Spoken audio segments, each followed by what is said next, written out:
Começa agora Minuto da Pesquisa, o programa para ficar por dentro das pesquisas feitas no CAV e compreender o impacto delas na sua vida.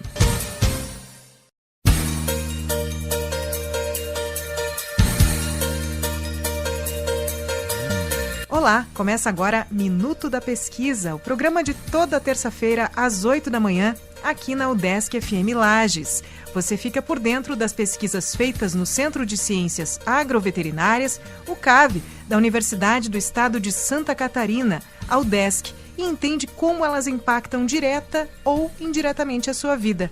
Eu sou Carla Torres e hoje te convido a conhecer os estudos relacionados à fasciolose bovina na Serra Catarinense. Para nos detalhar tudo sobre estas pesquisas, o convidado é o professor Andreas Crissafides. Ele é médico veterinário pela Universidade Estadual de Londrina, é doutor em epidemiologia experimental aplicada às zoonoses, fez doutorado direto pela Universidade de São Paulo. Aliás, ele vai nos detalhar esta história, este feito na sua formação. Vamos aguardar aí, logo o professor nos traz esse primeiro caso, esse caso inédito no Brasil na época. Mestre também, após o doutorado, ele então foi mestre em medicina veterinária. Ele fez o mestrado pela Universidade de Lisboa. É pesquisador pós-doutor na University College Dublin, onde trabalhou com desenvolvimento e teste de vacinas antiparasitárias. Já foi professor adjunto no curso de Medicina Veterinária da Universidade Estadual de Londrina e desde 2019 é professor adjunto na Universidade do Estado de Santa Catarina, aqui no CAV da UDESC. Ele ministra disciplinas de parasitologia veterinária e doenças parasitárias. Professor permanente no programa de pós-graduação em ciência animal, ele orienta trabalhos de mestrado e doutorado. Ministra disciplinas de zoonoses parasitárias, parasitoses em ruminantes e parasitoses em pequenos animais. É coordenador do curso de medicina veterinária e chefe do departamento de medicina veterinária. Desde 2002, professor Andreas pesquisa doenças parasitárias, tanto as que afetam apenas animais, quanto as que podem também passar dos animais para os seres humanos. O objetivo dele é desenvolver e testar novas tecnologias para o controle de doenças. Professor Andreas Crissafides, muito bem-vindo ao programa, um dos currículos mais difíceis de compilar aqui nessa apresentação do Minuto da Pesquisa. Bom dia, Carla, bom dia a todos. Eu agradeço primeiramente aqui pelo convite a essa entrevista e como eu tinha comentado contigo, ainda existem algumas experiências que eu tive que não constam no meu Lattes, né? Imagina, gente, se eu tivesse trazido tudo. Não estão no Lattes. Professor, conta pra gente. Primeira coisa, antes do tema, é muito legal, porque isso faz parte da vida do pesquisador. Esse feito, como eu comentei, vamos lá, sanar a curiosidade do nosso ouvinte. Você passou direto da graduação para o doutorado. Exato. Eu fui o primeiro médico veterinário do Brasil, recém-formado, a entrar direto no doutorado, na USP, dada a complexidade do projeto e o currículo que eu tinha à época. Eu me formei já com alguns artigos publicados em revistas internacionais e eu consegui emplacar esse projeto direto de doutorado. Inclusive deu um trabalhinho na época ali na USP, a minha querida, saudosa orientadora Solange Maria Genari, que hoje já está aposentada, mas deu tudo certo, né? E desde aquela época eu venho trabalhando, desde antes daquela época, na verdade, desde a graduação, eu venho trabalhando com enfoque em doenças parasitárias, animais e zoonóticas, que daqui a pouco eu explico para vocês do que se trata esse termo. Eu conheço, agora me veio à memória um caso na agronomia, que foi um colega da UFSM que passou direto para o doutorado também na USP. Na formação dele, e a gente ficou surpreso, assim, mas quem sabe, né? Quem sabe tenha sido um dos pioneiros na área também, não sei. É possível. Vou até atrás, vou pesquisar isso aí. Que bom. Professor, então, muito bem-vindo. Vamos falar sobre essas doenças tão presentes, essas infecções, não é mesmo? Isso. Tão presentes na vida de animais, mas que também, em muitos casos, podem passar para a gente. Mas, sobretudo, vamos lá, o nome completo do projeto do qual falamos hoje, o foco da nossa atenção e também todos os desdobres a partir disso. O projeto se chama Investigação da Fasciolose na Mesorregião Serrana. Antes de entrarmos também nos detalhes da pesquisa, vamos trazer para o ouvinte ficar na mesma página aqui da qual nós estamos falando. O que é a fasciolose bovina?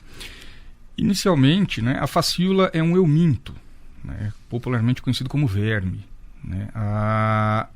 Quando nós pensamos na bovinocultura, né, as doenças parasitárias em geral geram um impacto enorme à produção dos animais.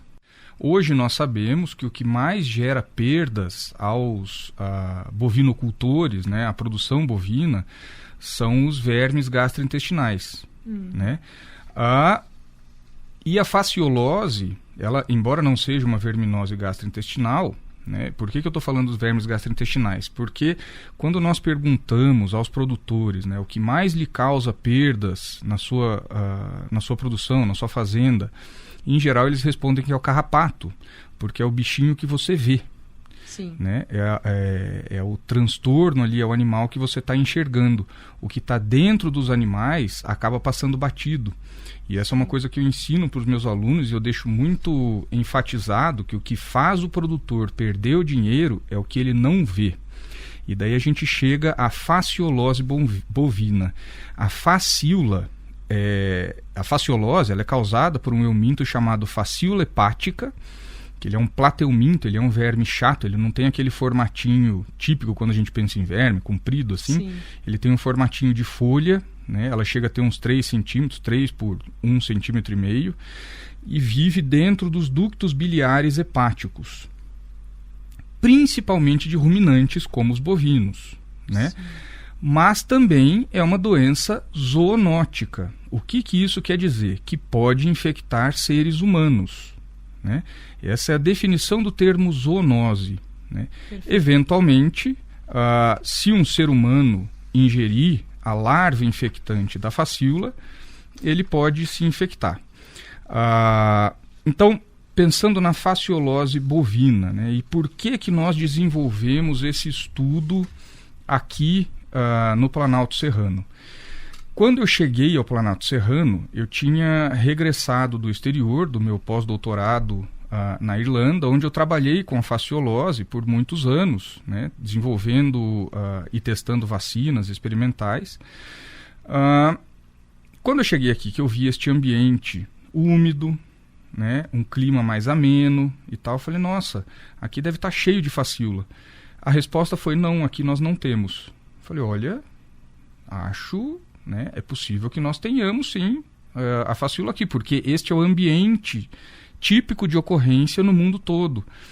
E eu estive, durante esse período do meu pós-doutorado, eu trabalhei por 4 meses no Peru, que não é tão longe, né, se a gente for pensar, é no mesmo continente e tal, e todo o altiplano ali, né, dos Andes, a fasciolose é um problema gravíssimo em animais e seres humanos. Aqui no Brasil, nós sabemos que a fascíola, nós já sabíamos que a fasciolose está presente, a fascíola hepática, né? Vamos falar do euminto. A fascíola hepática ela está presente no Rio Grande do Sul e na região litorânea. Né? E, iniciando as nossas investigações aqui, realmente o Planalto Serrano era historicamente livre da fasciolose por uma série de questões de isolamento dos bovinos e de questões referentes ao meio ambiente, enfim. Mas eu decidi investigar. Primeiro, começamos a encontrar animais positivos em exames coproparasitológicos. O que é um exame coproparasitológico? É um exame fecal, onde nós buscamos sinais de infecção parasitária, né, sinais de parasitismo pela análise das fezes. Nesse caso, nós achamos os ovos da fascíola em bovinos. Opa, então temos animais infectados aqui. Que ano foi isso, professor, precisamente? Foi logo em 2019, quando eu cheguei aqui, porque eu estava em Londrina, né, já estava trabalhando como professor na Estadual de Londrina, e eu já estava, vamos dizer, a todo fôlego. Tinha recém-entrado lá, na verdade, né? Exato. Daí eu vim aqui para para o UDESC, aqui para Lages. E quando eu cheguei, falei, nossa, vamos trabalhar com alguma coisa aqui. E daí eu vi este ambiente e pensei, poxa, a fasciolose é uma doença super importante pelo impacto que ela causa na bovinocultura e na saúde humana. Daqui a pouco eu volto nesse aspecto. Nós começamos a encontrar animais positivos, seguimos com essa investigação, começamos a encontrar os caramujos vetores e continuamos essa investigação para avaliar se os casos tinham origem aqui no Planalto ou se eram casos importados. E foi assim, né, essa é a história da nossa investigação. Em relação à facíola hepática, como é que funciona a transmissão, né, como é o ciclo da facíola hepática? Essa é uma coisa muito importante da gente entender para pensar em controle. O animal infectado, ele tem o euminto adulto, né, o vermezinho adulto, dentro do seu fígado. Esse verme ele fica 24 horas por dia liberando ovos. Né? Eles são hermafroditas, eles ficam liberando ovos em enormes quantidades. Esses ovos eles se acumulam na vesícula biliar e eles são expelidos junto à matéria fecal para o meio ambiente. Esse ovo, ele no meio ambiente, ele demora ali umas 3, 4 semanas para que dentro desse ovo se forme a primeira fase larval, que a gente chama de miracídio. Este miracídio, quando ele responde a um estímulo pós-chuva, que a gente fala, né, quando aumenta a luz, aumenta a umidade, ele eclode e sai buscando caramujos. Mas não é qualquer caramujo. São caramujos limneídeos, da família Limneidae. Eles são bem pequenos, né? Uns caramujos adultos, eles chegam a ter 1 centímetro, né, de tamanho, eles têm um formato cônico, tá? E eles vivem em geral na água. E esse é outro aspecto interessante, porque quando eu estava no exterior, a gente encontrava esses caramujos em lama, tanto que lá fora eles são chamados de caramujos da lama. Aqui na nossa região, a gente encontrou esses caramujos em águas relativamente límpidas, em matéria orgânica em decomposição. Leia-se galhos, grimpas em decomposição nessas coleções de água. Sim. Né? Aí, quando o miracídio entra no caramujo, né, que é essa primeira larvinha, dentro do caramujo ele passa por transformações para outras fases larvais. E um miracídio desse pode gerar centenas, né, de dezenas até poucas centenas de outras larvas que eclodem desse caramujo e se insistam na vegetação próxima a essas coleções de água. Então, um desses vermes, a facíola, pode gerar milhares. Um ovinho, né, pode gerar centenas de facíolas adultas. E esse é um dos fatores relacionados aí à biologia da facíola que tornam tão difícil o seu controle. Depois que essas larvas infectantes, que a gente chama de cercárias, quem se lembra lá do segundo grau, né, Esquistossoma mansoni. Claro, lembrei, né, agora. Que saem as cercárias dos caramujos e tal, e essas cercárias que saem dos caramujos, elas penetram diretamente na pele do hospedeiro. No caso da facíola, que é um primo bem distante do esquistossoma, né? No caso da facíola, a cercária ela vai se encistar na vegetação. Ela se adere à vegetação na beira da água, né? E daí ela forma como se fosse um casulinho, né? Como se fosse uma capa extremamente resistente e fica ali esperando ser ingerida pelo hospedeiro. Então o bovino, né, que tem acesso a essas coleções de água natural, ele vai ali tomar água, ele pasteja em volta dessa coleção de água e acaba ingerindo a forma infectante da facíola. Dentro do estômago, essa larva infectante ela é liberada, ela penetra na parede do estômago, do duodeno, na verdade, na primeira porção do intestino depois do estômago. Ela penetra ali e alcança o fígado. Aí ela migra pelo fígado até chegar no ducto biliar, que é onde ela vai se desenvolver até a forma adulta. Então, dentro do animal, né, ela gera danos nesse início do ciclo, né, que a gente chama, a gente costuma usar uma sigla em inglês, NEJ, que é Newly Excisted Juvenile, mas seria a jovem facíola excistada, que, né, que saiu do cisto. Aí ela migra pelo fígado, a hora que ela chega dentro do ducto biliar, ela vai crescendo, né? Primeiro ela se alimenta do parênquima biliar, do parênquima hepático, perdão. Depois ela chega ao ducto biliar e começa a perfurar o ducto por dentro para se alimentar do sangue do animal e de exudato inflamatório, que é rico em proteínas, né? Da reação, é um resultado da reação inflamatória local ali. Ela cria um processo e o próprio processo a alimenta. Então... Isso. E além de todos esses danos, agora você imagina, né? O que é o fígado no corpo de um mamífero? É a central de metabolização e catabolismo proteico. Então tudo que vai ser formado de proteína começa ali no fígado. Que, né? No caso de um animal que justamente o foco muitas vezes de interesse é a carne dele, vai prejudicar demais, né? Tudo. Ó, a carne é feita de proteína. O leite é feito de proteína. O couro, a pelagem, é tudo feito de proteína. Inclusive, atrapalha na maturação sexual dos animais, porque os hormônios são proteína. Então, se você baixa demais a quantidade de proteínas ali, você atrasa a maturidade sexual dos animais. Atrasa a vida toda. Atrasa tudo. E o grande problema da fasciolose é que ela não gera sinais clínicos evidentes. Então, dificilmente o bovino vai se mostrar doente.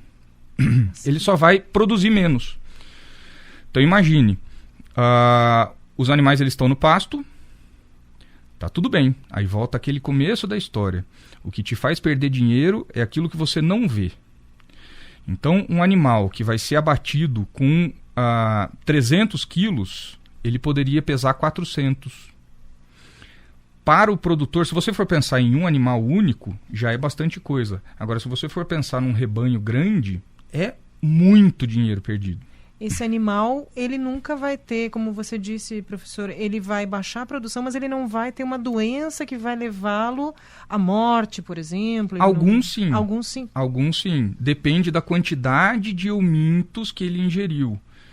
Depende do nível de parasitismo ali. Sim. Depende da quantidade de facíolas que ele tem dentro do fígado, atacando ali o fígado dele. Né? Eventualmente, o animal ele pode apresentar edema de Barbella por causa da baixa quantidade de proteínas, né? Ele pode se apresentar anêmico pela perda sanguínea, né?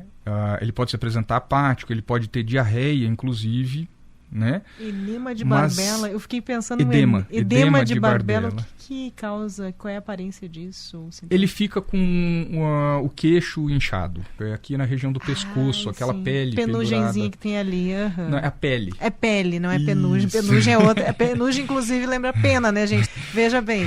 Você que está ouvindo, se identificando com as minhas gafes, faz parte. Nós estamos usando termos, às vezes, errados.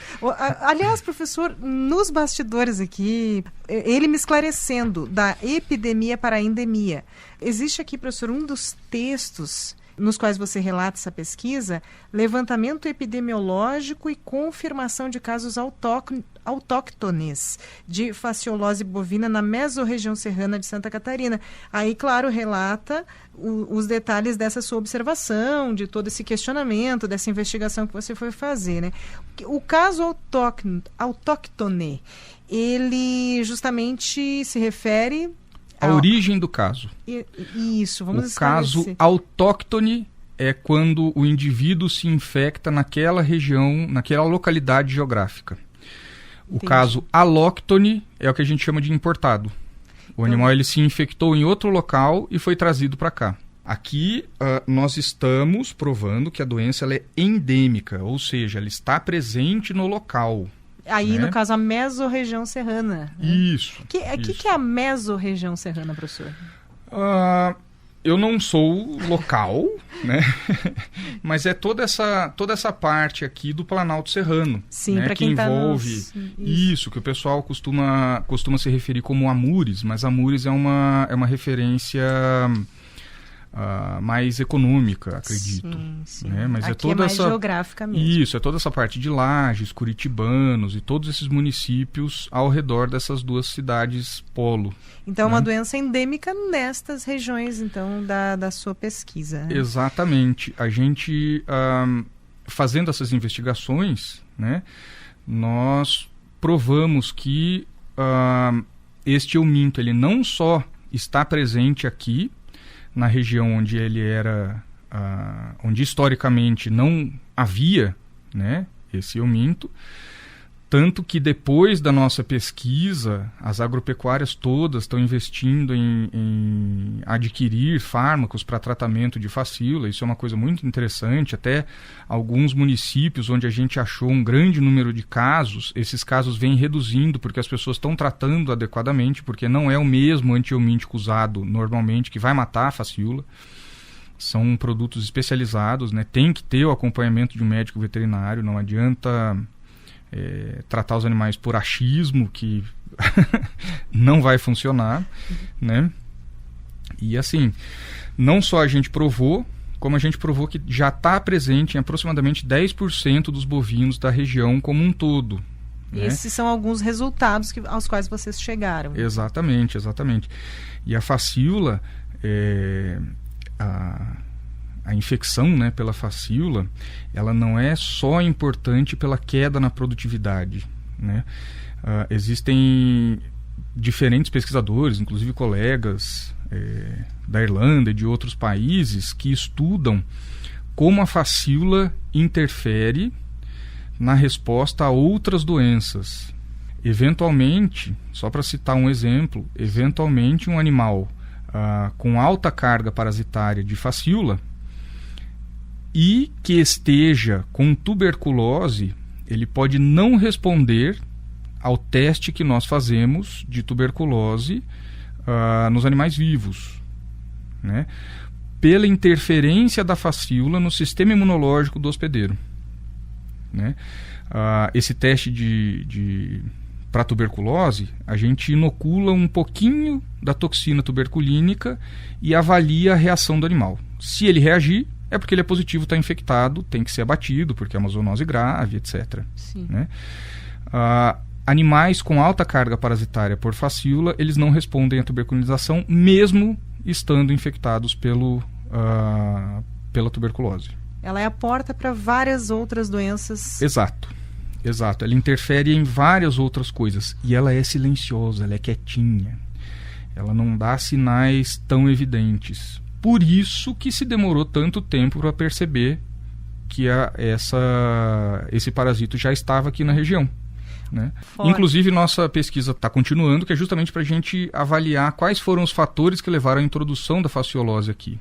Eu estou com essa curiosidade, talvez quem está nos ouvindo aqui também, para quem está conectando, sintonizando com a UDESC FM neste momento, eu converso hoje com o professor Andreas Crissafides, ele que é médico veterinário, é doutor em epidemiologia experimental aplicada a zoonoses, é também mestre em medicina veterinária e professor do curso de medicina veterinária, atual coordenador do curso de medicina veterinária aqui no CAV, além de chefe de departamento e tantas outras atribuições que nós citamos aqui.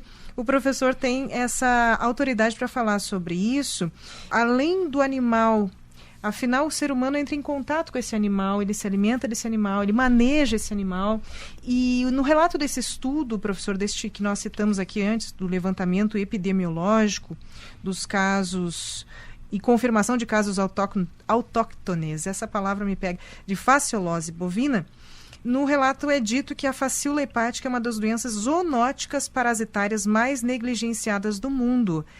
O professor já falou que a zoonose é a doença que passa, geralmente, em geral, né, professor, é a doença que passa do animal ou infecta o ser humano a partir do animal. De modo geral, podemos dizer isso. Infecta, né? Animais e seres humanos. Então. Né? Não necessariamente passa do animal para o ser humano. Entendi. Ela pode um animal pode não ter infectado diretamente o ser humano, ele pode ser infectado a partir do vetor, digamos assim. Exatamente. Esse é o caso da fascíola hepática. Não existe qualquer risco, né? Ainda que o animal esteja infectado, não existe qualquer risco ao ser humano pelo consumo deste animal. Isso que fica na cabeça de quem ouve, porque se ela é uma zoonose, nós estamos falando de um animal que é consumido, ou seus subprodutos são consumidos pelos seres humanos, fica essa dúvida. Afinal, eu posso ser contaminada consumindo carne, leite, derivados desse animal? O professor está dizendo não. E veja bem, é interessante como observarmos, né, no Brasil, nós temos aí que a sua pesquisa relata perdas de cerca de 210 milhões de dólares por ano apenas com a fasciolose. Você, claro, fala basicamente da produção animal, da produção desses bovinos, né? Aqui aparece mais um termo que pode ser estranho para o nosso ouvinte, que não estuda nada sobre isso. Essa zoonose causa um prejuízo tão grande para a produção animal, ela pode, como você disse, afetar o ser humano e ela não tem a atenção que ela precisa, não é, professor? Não é impressão minha, é real isso, não é? Exatamente. Qual que é o grande problema? Assim como eu comentei que a infecção ela é silenciosa nos animais, ela também é silenciosa nos humanos. Em geral, os humanos ficam doentes, eles apresentam um quadro de hepatite, mas dificilmente os corpos médicos, né, os profissionais de saúde humana vão pensar em fasciolose, principalmente por ser uma região historicamente livre, né? Aqui no Planalto Serrano, existe fasciolose humana? Não sabemos. Não há como afirmar. Porém, recentemente, houve a confirmação de fasciolose humana no litoral catarinense. Foi o primeiro caso registrado em Santa Catarina, né? Ora, qual é por que isso não é diagnosticado? Porque os exames são específicos, né? Os exames são muito específicos. Nessa região que eu mencionei, ali a região andina, né, onde a doença ela chega a ser assustador lá, que as pessoas elas falam que elas pegaram fasciolose como quem pegou gripe, né? Por fatores culturais, né? Como que uma pessoa pode se infectar pela fascíola hepática? Ingerindo água dessas coleções naturais de água, ou seja, bebendo água de um riacho que eventualmente tem uma cercária ali dentro, que acabou de sair de um caramujo e a pessoa não vê e ingere esse organismo, ou se alimentando de plantas que têm essa metacercária fixada, né? Em geral, né, alguns tipos de plantas estão mais frequentemente relacionados, isso em outros lugares do mundo, não aqui, né, mas em outros lugares do mundo, plantações de agrião estão relacionadas com a fasciolose humana. Porque o local onde se planta o agrião é um local que o caramujo vetor gosta, né? São locais mais alagados, né? E eventualmente, se esse caramujo estiver perto, mas aí perceba como é uma conjunção de fatores. Se você tiver um animal infectado por perto, se você tiver plantas que são incluídas na alimentação animal naquele mesmo ambiente e o animal defeque e a larva que vai surgir daquelas fezes alcance a planta e a pessoa coma aquilo, então não é uma coisa tão simples assim de acontecer. Claro. Né? Lá é que está avançado esse processo por anos, talvez. Exato. E lá na região andina, eles ingerem com muita frequência umas plantas silvestres que eles deixam submersas em água para parece que perdeu a amargura, alguma coisa assim, antes de comer. Então, e são coisas culturais lá, né? E daí isso é o que leva à altíssima incidência de fasciolose naquela região, entendeu? E, professor, no caso do ser humano, claro, vamos pensar assim por analogia, quem sabe, por uma aproximação, o tratamento do animal e do ser humano, ele é por medicamentos... As drogas são as mesmas. Sim. Nós temos um fármaco principal, né? Que quem deve prescrever é o médico veterinário, né? Nesse caso, né, quando a gente está falando de fasciolose bovina. E daí entramos em uma outra vertente desta mesma linha de pesquisa, né, que é o desenvolvimento de tecnologia para controle. Por quê? Eu também falei em uma parte da entrevista que não pode tratar os animais por achismo. E isso se aplica não só ao tratamento da fasciolose, como de outras doenças e não só parasitárias. Por quê? Quando o tratamento é feito de forma pouco criteriosa, né, fatalmente a gente acaba selecionando os indivíduos resistentes, né? Então, o que a gente pode fazer? O tratamento, quando ele é mal realizado, né, quando ele não tem acompanhamento de um profissional, né, gabaritado para isso, tá? Por isso que eu enfatizo a importância do acompanhamento veterinário no tratamento dos animais de produção, né? De produção, de companhia, né? Somente os médicos veterinários podem prescrever qualquer tipo de tratamento. O grande problema é a seleção de uma população parasitária resistente. Sim. E é o que nós temos com a fascíola hepática. Em diferentes partes do mundo, nós temos a confirmação de populações de fascíola hepática resistentes a determinados fármacos. Em alguns de nossos estudos preliminares, nós detectamos possíveis isolados resistentes já na região, né? O que é uma coisa muito preocupante, né? Porque se lhe falta armas para combater o inimigo, você pode acabar perdendo a guerra. A gente ouve falar muito nas superbactérias, não é? Exatamente. Resistentes a antibióticos. Nós temos os supervermes, então, professor? E tem cada um mais escabroso que o outro. Tem algumas verminoses que você tratar o animal com um fármaco e com água, o resultado é o mesmo. Por né? exemplo, só para a gente ter uma ideia. Tem um bichinho que ataca os ovinos, chamado hemoncus, né? Quem trabalha com ovinocultura com certeza conhece. Todos os produtores sabem o que é a hemoncose.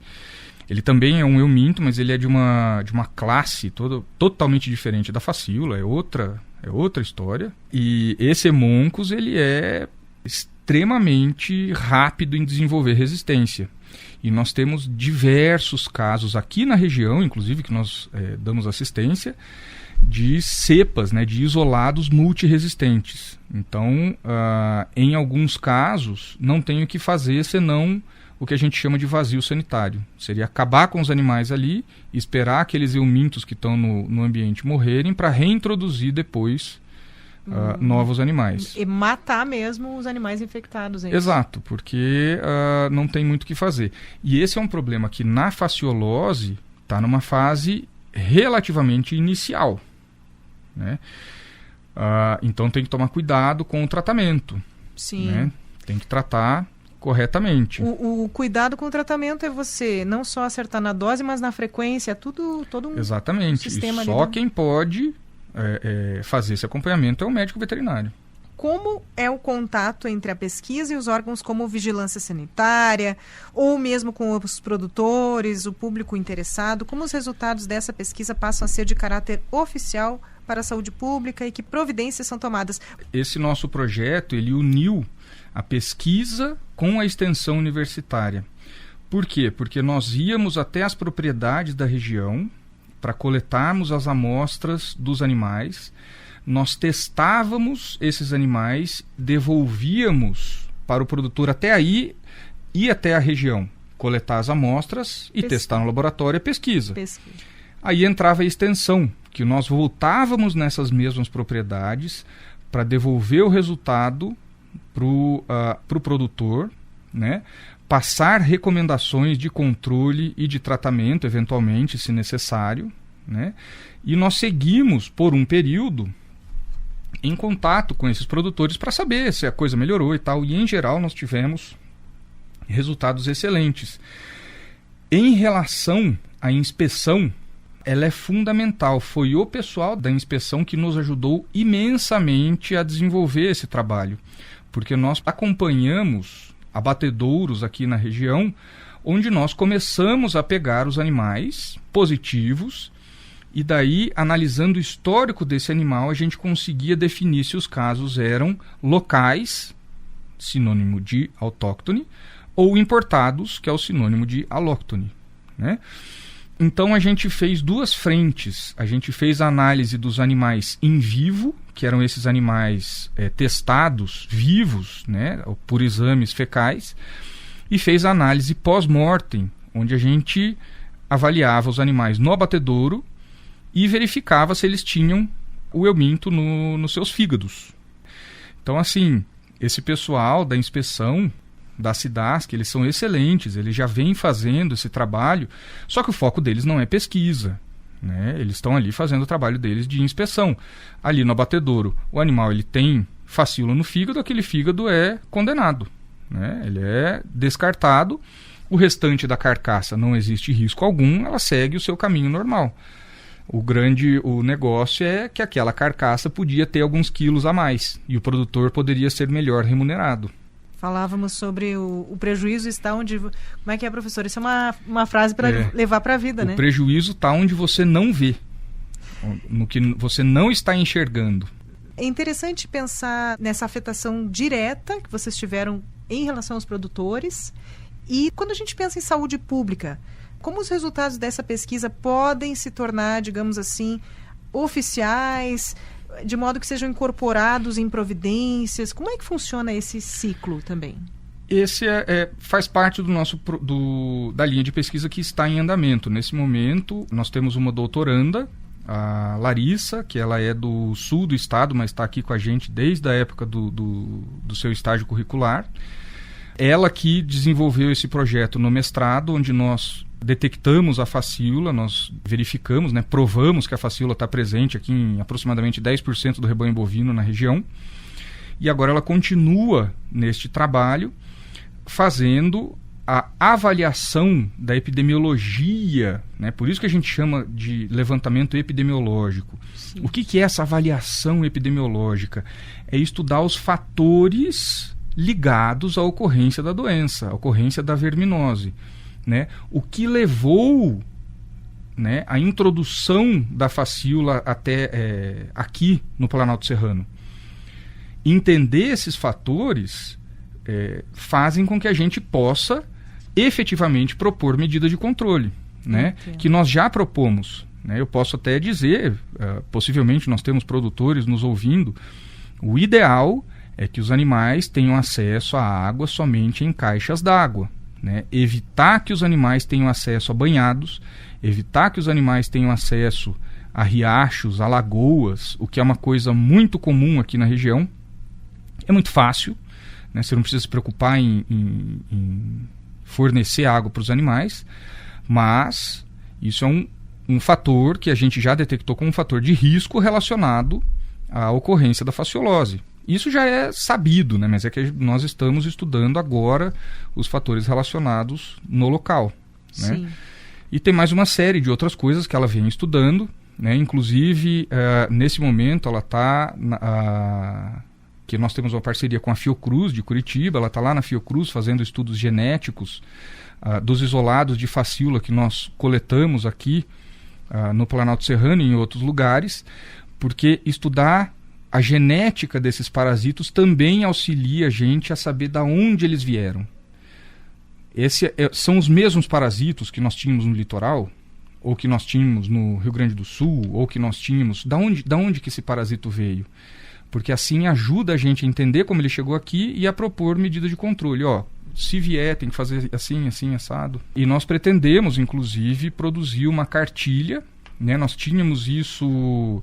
A pandemia atrapalhou muita coisa, né? Uma das coisas que atrapalhou foi essa parceria que nós tínhamos com o ex-secretário de Agricultura aqui de Lages, onde a gente tinha essa proposta de produzir uma cartilha para ser distribuída aos produtores da região e tal. Nós ainda vamos, né, retomar essa iniciativa, que o objetivo todo dessa pesquisa é fazer com que os produtores tratem adequadamente e ganhem mais dinheiro, melhore o rendimento dessas propriedades. Eu estou conversando com o professor de olho nesse roteiro que está complexo hoje, porque são muitos estudos associados, não é, professor? Você citou aí a Larissa, que é doutoranda. Como é que é o sobrenome da Larissa? Larissa Américo. Américo, porque daqui a pouco ela é nossa entrevistada aqui para trazer também os detalhes desse... Opa, com certeza. Ela pode vir aqui para falar sobre esse trabalho que ela está desenvolvendo ali na Fiocruz. Bem interessante, por envolver um órgão como a Fiocruz. E, claro, vamos voltar aqui a um foco de interesse também na sua trajetória. O que você sempre procura, não é, professor, é desenvolver e testar essas novas tecnologias para o controle dessas doenças. A gente falou assim sobre a maneira de administrar esse antiparasitário, sobre como deve ser responsável este ciclo, não é? Para que os resistentes, de preferência, pelo menos não resistam por indisciplina na dosagem, na administração. Nas suas pesquisas, que inclui aí desde esse estudo dos ovos, da facíola, até a testagem de medicamentos comerciais para combater esse parasita, nós temos o que é disponível hoje no mercado, tanto para pessoas quanto animais? Você disse que é a mesma medicação, né? Essas suas pesquisas, elas podem nos dar sinais de por onde a indústria está indo? Nos conte, por favor, mais sobre esses estudos. Essa é uma vertente dessa nossa linha de pesquisa com a fasciolose. Só para dar um contexto geral, na minha época, lá no pós-doutorado na Irlanda, eu desenvolvi um protocolo para usar os ovos da facíola para fazer o teste de resistência, né? Como, em geral, em outras verminoses intestinais, que eu falei lá no início, né, que não tem nada a ver com a fasciolose, como é que a gente verifica se os parasitos são resistentes ou suscetíveis ao tratamento, sensíveis ao tratamento? Nós tratamos os animais e verificamos, né, em geral, né, a gente trata os animais e a gente verifica se a quantidade de ovos nas fezes ela cessa, né, ou reduz acima de 90%, 95%, dependendo da droga. Com a facíola hepática isso não é possível, porque os ovos da facíola ficam presos na vesícula biliar, né? Então, eventualmente, mesmo que a droga funcione, os ovos podem continuar sendo eliminados por um certo tempo, né? Como é feito o teste de resistência para a fasciolose, né? A gente trata os animais e abate para ver se tem facíola viva. Se você pensar para uma pesquisa, isso pode até funcionar, né? Mas para um produtor, isso não funciona. Você não pode abater os animais dele só para ver se o vermífugo estava funcionando ou não. Isso não faz sentido, né, para um produtor. Então, eu comecei o desenvolvimento desse protocolo lá nesse período de pós-doutoramento. Aí, uma aluna minha de mestrado também desenvolveu aqui, ela já terminou o mestrado, já foi embora, ela veio testando, né, aplicando esse protocolo com fármacos comerciais de uma maneira semelhante ao que a gente faz para teste de fármacos, né, para outras parasitoses. E assim, o produtor ele tem diagnosticado o problema da fasciolose na sua propriedade, né? Nesse protocolo que nós desenvolvemos aqui, a gente pode acompanhar que seja um lotezinho ali dos animais que ele está mandando para abate, sem tratamento. Naqueles animais, a gente coleta os ovos da vesícula biliar desses animais abatidos, né?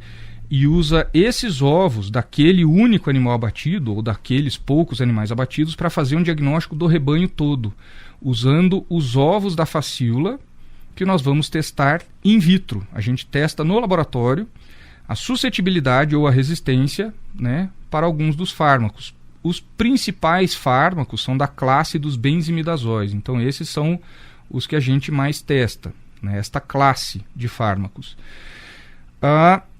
E a gente demonstrou a possibilidade de aplicação desse protocolo. Esse é um protocolo que a gente está agora em um momento de atualização do nosso laboratório, aqui o LAPAR, Laboratório de Parasitologia e Doenças Parasitárias da UDESC, né, que está à disposição da população para uma série de exames parasitológicos, assim como assistência, né? Nós temos vários projetos de pesquisa em andamento, a gente tem projetos, né? A gente tem um programa de extensão muito abrangente em andamento, né? E utilizando este protocolo, a gente está trabalhando em parceria com o Laboratório de Ecologia Microbiana da UEL, onde nós vamos testar uma molécula nova para tratamento da fasciolose e possivelmente no futuro, né, esse estudo que está começando agora possa gerar um novo produto comercial. Isso, né? Leva muito tempo, não é? Leva tempo. É isso que as pessoas às vezes não entendem. Por exemplo, só este protocolo, que é uma coisa de fácil aplicação. Este protocolo eu comecei a desenvolver lá em 2013, 2014. A gente colocou ele em prática com fármacos comerciais, né, para utilização na rotina laboratorial agora. 10 anos mais ou menos. Mais ou menos 10 anos depois. Né? Me lembrei do tempo das vacinas, professor, para ficarem prontas. Exatamente. São coisas assim que demoram. A própria vacina da Covid, que todo mundo fala, mas isso foi aprovado, toque de caixa. De maneira nenhuma. Essas vacinas todas estavam em desenvolvimento há décadas. Elas só foram aceleradas no finalzinho do processo devido à pandemia, porque era uma coisa necessária para o mundo inteiro, e é isso que nos salvou.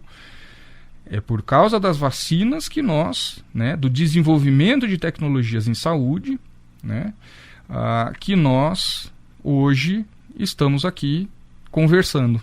Exatamente. Eu lembrei, a professora Maria de Lourdes, se não me engano, esteve aqui falando sobre o desenvolvimento de vacinas em mais detalhe. Ela falou do estudo da estrutura de um vírus, que talvez tenha muitas semelhanças com outro vírus e por isso facilita. O verme, ele é assim também? A estrutura de um verme é parecida com a do outro? Isso facilita? Não, esse é o grande problema para o desenvolvimento de vacinas para parasitos. Né? Bactéria, vírus não sei se hoje já se permite chamar de organismo, mas ele não é nem vivo, né? É uma estrutura proteica, né? Uma bactéria já é bem mais complexa. Um protozoário é muito mais complexo que uma bactéria. Um euminto, então, meu Deus, né? A própria facíola, ela libera algumas substâncias, né, que a gente chama, tem catepsinas, uns nomes complicados, assim, catepsinas, peroxirredoxinas e tal. Assustando o ouvinte. Mas produz algumas enzimas e libera isso no corpo do hospedeiro, que é para modular a resposta imunológica do hospedeiro, né, para que ela fique viva. É muito inteligente, não é, professor? Esse processo. São fantásticos esses processos, né? Quando a gente pensa nesses parasitos, que são organismos que realmente são muito mais simples que o nosso organismo. Ainda assim, eles têm uma altíssima complexidade que a gente ainda está aprendendo, a gente ainda está entendendo. E mesmo que a pessoa não seja um produtor, mas também principalmente o produtor que quiser ter mais informações, como é que entra em contato com o Laboratório de Parasitologia, o LAPAR, aqui do CAV? O telefone do LAPAR é 3289-9316, repetindo, código 49 3289-9316. nós funcionamos em horário comercial, tá? Ou pelo Instagram, lapar.cave.udesc, lapar.cave.udesc, e fiquem à vontade para entrar em contato, para pedir informações, saber mais sobre os nossos exames, que nós estamos à disposição. Professor, muito obrigada pela sua vinda aqui, todos os esclarecimentos, e já adianto convites aí a você e aos seus orientandos, porque isso é de interesse direto aqui da nossa cidade e da nossa região. Você ouviu Minuto da Pesquisa na rádio UDESC FM Lages. Nesta edição conhecemos as pesquisas sobre fasciolose bovina na região catarinense, na região da Serra Catarinense, feitas aqui no Centro de Ciências Agroveterinárias, o CAV, da Universidade do Estado de Santa Catarina, a UDESC. O convidado foi o professor Andréas Crissafides, que é professor adjunto aqui do CAV, na UDESC, onde ministra disciplinas de parasitologia veterinária e doenças parasitárias. Ele é professor permanente no programa de pós-graduação em ciência animal, onde orienta trabalhos de mestrado e doutorado. Ele ministra disciplinas de zoonoses parasitárias, parasitoses em ruminantes e parasitoses em pequenos animais. Professor é coordenador do curso de Medicina Veterinária e chefe do Departamento de Medicina Veterinária aqui no CAV. E a história é muito longa. Desde 2002, o professor Andréas pesquisa doenças parasitárias, tanto as que afetam apenas animais, quanto as que podem também nos afetar aos seres humanos. O objetivo é desenvolver e testar sempre novas tecnologias para o controle de doenças. Muito obrigada, professor. Eu que agradeço o convite, estou à disposição. E obrigada a você aí, ouvinte da 106.9 FM.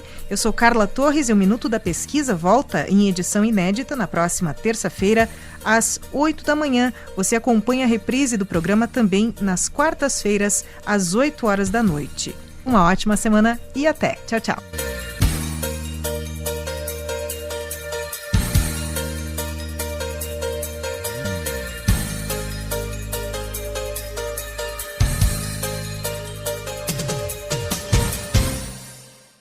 Você ouviu Minuto da Pesquisa, uma produção do Núcleo de Jornalismo da Rádio Educativa UDESC FM Lages.